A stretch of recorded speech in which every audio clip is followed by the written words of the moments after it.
I'm back.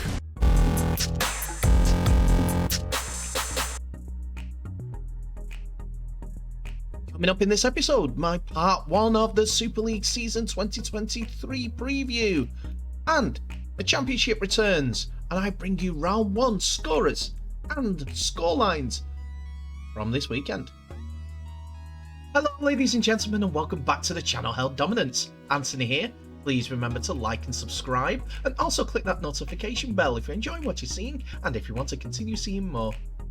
I know I've been away for a little bit of time. I just needed a little bit of a break from the doing everything all at once with work, helping out family, and also the channel. But we've started back up at the weekend where the Championship has kicked off, and League One. Can't forget League One. So competitive rugby league is out there, and I will be bringing you the scores via this video printer option as I've brought up. But like it says, remember to comment about the video and tell me what your thoughts are. Should I continue doing this or should I do more? So what's this episode all about? Well, it's the first part of my upcoming preview for the Super League campaign. 12 teams take to the field as of Thursday this week, and it's going to be rough and tumble all the way. Who's going to be competing? Well, I'm going to go through the first of 6 teams, their signings, their releases, and what I think their expectations should be for 2023. Anyway, that's enough of me rambling. Let's get on to the first team. First, we come to the team that replaced Toulouse Olympique in the Super League, as Lee Centurions were decided promoted via the £1 million game after a dominant season in the Championship. They finished the season with beating Batley Bulldogs in the £1 million game. The end of the 2022 season came along, and Derek Beaumont, the owner of Lee Centurions, decided to go on a branding reimagining of the club. And the first protocol, due to the hints of his multiple different uniforms or whatever, was to change the club's name to the Lee Leopards, which brought derision and curiosity from the rugby league community and also people outside of the sport. With the change of identity, there was a new look going to happen with the club, as there have been multiple iterations of their new home kit, settling on this one for the 2023 season.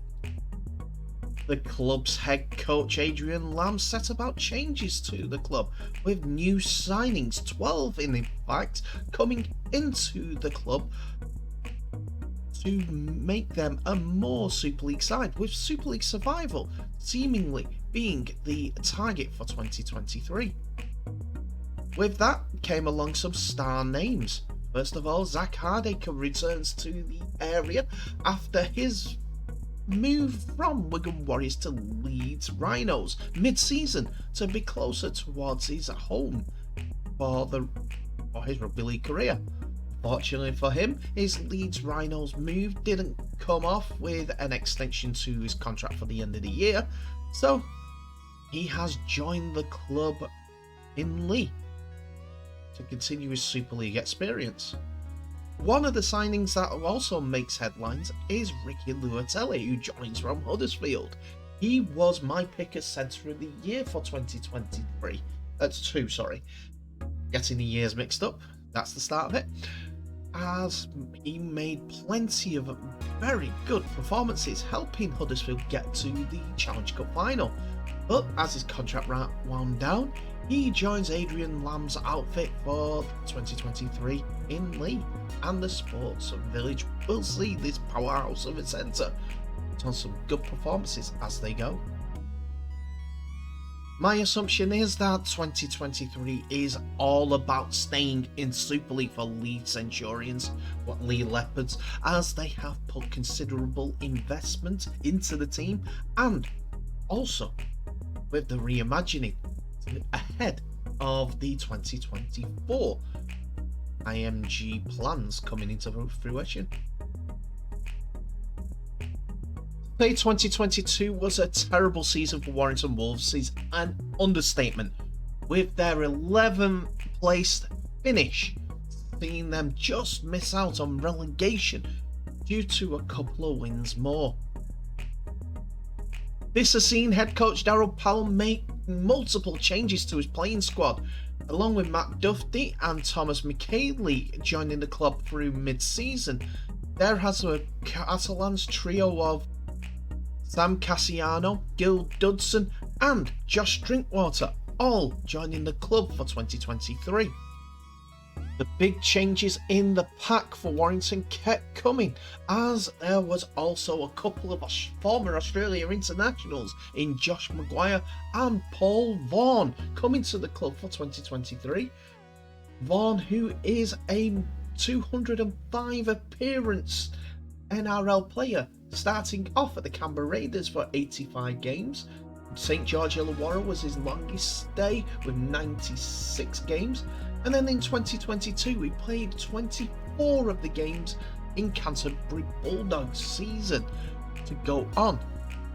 There was even a further signing of Matty Russell from Toulouse Olympique as he returns to the club following a relegation season, but still boasting big numbers. Warrington have certainly pushed the boat out for some big, tough forwards going into the pack, and some experience, a lot of experience, as the youngest is probably Vaughan at the age of 31 that are coming into the squad. But we've got a Wales international, 2 Australian internationals, and also a New Zealand international.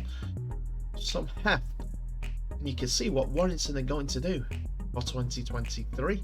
Pummel you to death and see if the likes of Matt Duffy, George Williams can play it off them, as these boys were sure to create gaps. In return, Warrington will probably want playoffs at the minimum after missing out by a long way in 2023. To say Hull FC in 2022 were terrible was an understatement, as they finished 10th in Super League, one of their lowest positions in the Super League era, which had Hull scrambling for a new way to go. And they saw Hull KR coach, former Hull KR coach Tony Smith, as the man to take the reins going into this new season.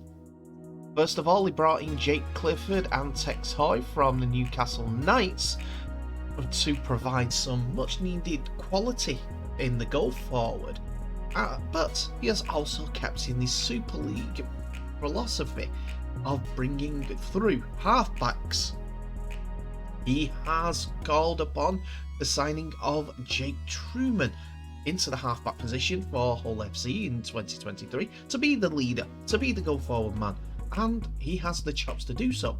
But fitness questions are always going to be over Truman after a spate of injuries curtailed his Castleford career from going on further, despite being called up into the England squad a couple of seasons ago.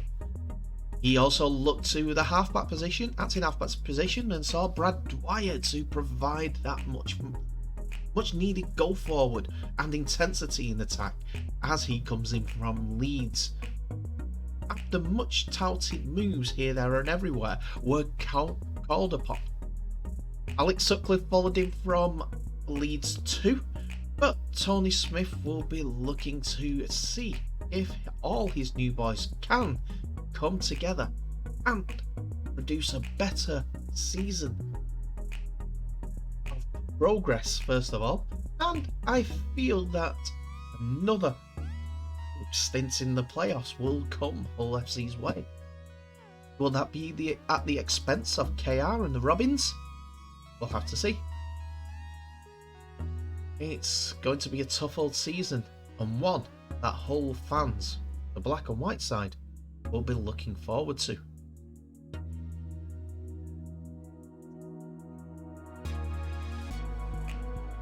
We turn our attentions for a moment to the Championship, as a full fixture list was played over Saturday and Sunday, with results coming in plus one game to go on Monday, which is going to be played on Viaplay 1, the former Premier Sports.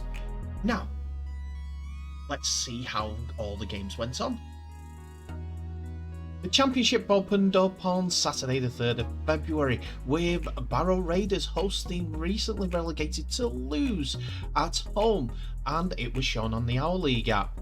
It was a one-way traffic for the game, but no kickers, I'm afraid, making any actual meaningful efforts converted. Toulouse won out 24 points to 4 as the second half was an 8 points to 0 win for Toulouse. Shaw got the only try for the Raiders, while Ashel Bott, Rennie and 2 from Matthew Laguerre saw the first half close at 16 points to 4. Dom Peru and new signing Ralph from Wales international squad finishing off the scoring in this affair. Saturday saw 5 more games in the Championship, as first of all Bradford Bulls beat Whitehaven 24 points to 8. It was a low scoring affair in the first half, as it was 6 points to 2 to the Bulls, but in the second half there were further points. Butler, Giltoo and George Flanagan Jr. got the tries for Bradford Bulls, while Whitehaven's try came from Eccleston. Jack Patton converted 3 conversions from his 4 attempts and kicked over a penalty to close out the Bradford Bulls scoring. Freeman got the conversion and also the penalty for Whitehaven to complete their scoring.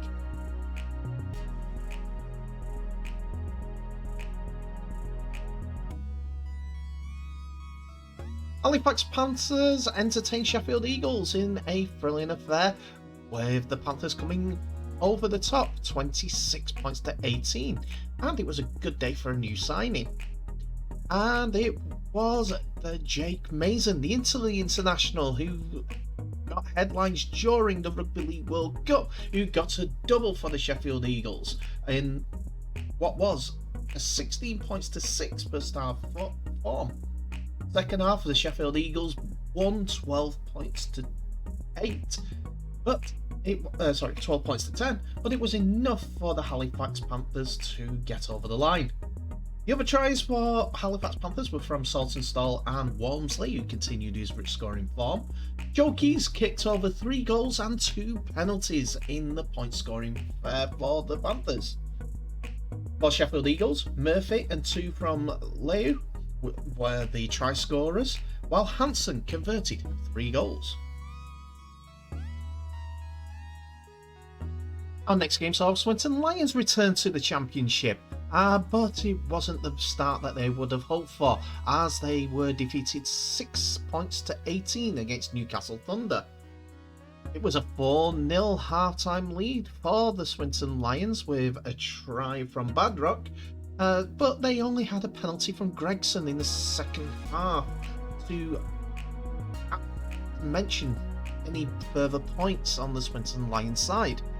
Newcastle Thunder had 2 tries from Young, and Williams scored 1 himself before converting the 3 tries in total. I will now go to London Broncos as they entertain Batley Bulldogs. Batley Bulldogs looking to compete the same way as they did last season and hopefully go better in the league and one better when it comes to the £1 million game. But in this game, the Bulldogs won 30 points to 20. And thanks to tries from Leake, Buchanan with 2, and Hodson and Flynn, the Bulldogs made a 10-10 half-time scoreline to make a 20 points to 10 second half victory. It was a game for 3 different kickers in Batley Bulldogs' win, as Woods converted 2, Meadows converted 2, and White scored a penalty. For the Broncos, Grant, Leyland and Walker all got a try apiece, while Leyland converted that one of their tries. And finally, York Knights succumbed to the Widnes Vikings 12 points to 19 after leading at half-time 6 points to 4 in this close affair. York Knights had Kermond and Brown to thank for their tries, while Glover converted both of them. But Widnes Vikings put on the gas in second half, with Miller, Grady, Walker all scoring the tries either side of half time, while Owens converted one. And plus there were two penalties, one from Gilmore and one from Owens, and then Gilmore put the gloss on the game by scoring the drop goal to close out the game. We will still have one more game to go, as the championship returns to Cougar Park, as Byplay 1 shows us Keighley Cougars versus Febston Rovers. 7:45 kickoff in the UK on Monday the 6th of February 2023.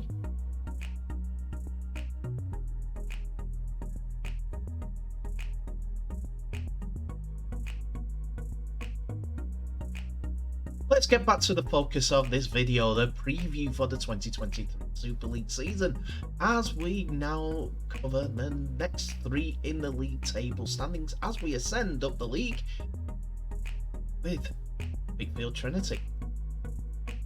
Well, the end of the season we saw the outcome of Wakefield Trinity's year as they finished 9th in Super Leagues, jumping above Warrington and Hull FC after a terrible start to the season. But Wakefield do what Wakefield do and have a strong second half of the year.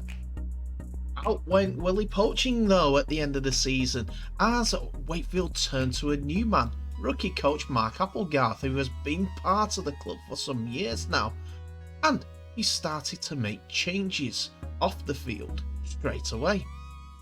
The signings are going through below us, but the notable ones that we see are Mark Proctor, the Vapor extraordinaire, moves to the Northern Hemisphere to join the Trinity side for 2023, as Applegarth is looking to put the stamp on his side for the upcoming season. There is also Samisoni Langi, who moves from Catalan's Dragons, who has also been part of an ongoing story with Trinity for over 2 seasons, after initially refusing to sign for them in the 2022 and now coming to the club for 2023. There are other signings like Reno Fantoni, who coming from Canterbury Bulldogs, but they'll be looking to youth and also other players that are already at the club who have had a star turn. Wakefield have already lost one flyer for the 2023 season, their try-scoring man Tom Johnston, who moves away from the club, and speculation runs rife that Lewis Murphy has been linked with a move to the NRL on the back of his breakout season last year, with Sydney Roosters being sounded out as the team most likely to sign him. But while things are turbulent again on the field for the club, off the field there has been changes of plumb, as the new reconstruction of the North and the East stands continue for the 2024 season, as Wakefield look to improve on and off the field. Hull KR are another team that have got a new coach for 2023, as their rookie Willie Peters rejoins the club, but this time as their head coach, ahead of a season where much optimism is circling the club. It will be a steady start while the club gets up to pace, but with the new signings that have come into the club, Willie Peters has got some of the players that he knows and some players that the transfers team have come across to help bolster Hull KR's chances. First of all, when Peters was announced close to the semi-final loss in the Challenge Cup for Hull KR due to Tony Smith's departure from the club, Jesse Sewer comes from Newcastle Knights, Reece Kennedy comes from Brisbane Broncos, and Tom Opachich comes from Parramatta Eels. Those three will be backed up by 3 further signings that Peters has come along with. First of all, James Batchelor and Joseph Aldin go into the club's forward pack potential. after their moves from Wakefield, those two being identified by the transfer team at Hull KR. Sam Luckley comes from Salford as the forward after impressing at Magic Weekend. Contract came to the end at the Red Devils, but the club see the likes of Willie Peters' knowledge of the NRL being a positive to help the club go forward. The club will also be looking at fit again Mikey Lewis to be the talisman for the Robins during this new season after he missed much of last season due to multiple injuries. After his breakout year in 2020, much was 2021, much was expected for the Hull KR born and bred player going into 2022. England call-ups, World Cup shouts, everything like that were being thrown at the young man. Unfortunately, injuries curtailed that. So could 2023 be the time to shine for the halfback? With Castleford Tigers finishing 7th in the Super League in an indifferent and injury-plagued season for the Tigers at the Menderhall's Jungle, and Menderhall's confirming that they will continue partnering with Castleford Tigers, Lee Radford has had an interesting year with Rugby League as he has been part of the Samoa squad in the recent Rugby League World Cup and helped in his small part to guide them to a semi-final and a final appearance in the tournament. But what preparations have the club done on the field to help them grow from that 7th position and attain the playoff hopes that Lee Radford has for the club? Well, their signings have come in with plenty, with the likes of Albert Vette and Bailey Dawson moving from Hull KR to Castleford. It's the halfback positions which have been looking interesting for the club. First of all, Gareth Widdop joins Tigers from Warrington Wolves for 2023, as does a former Wakefield halfback Jacob Miller, and that was the interesting move of the window, but it's going to be one that stops a blow that's happened to the club going into the season.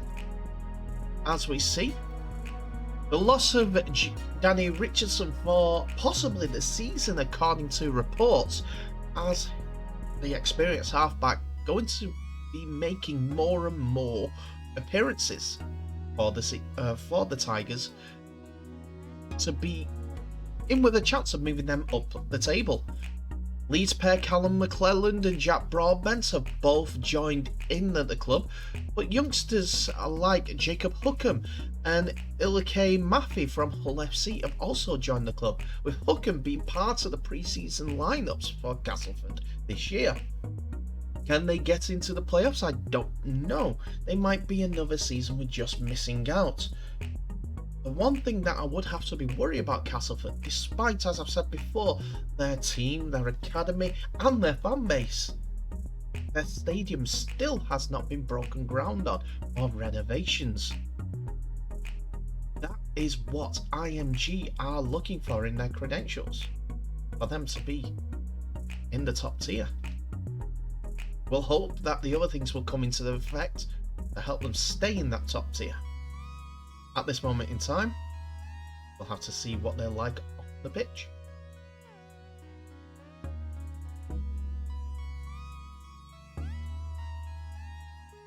And that's it for another episode, ladies and gentlemen. My first episode of the 2023 season, where we are going the full week with episodes for you, ladies and gentlemen.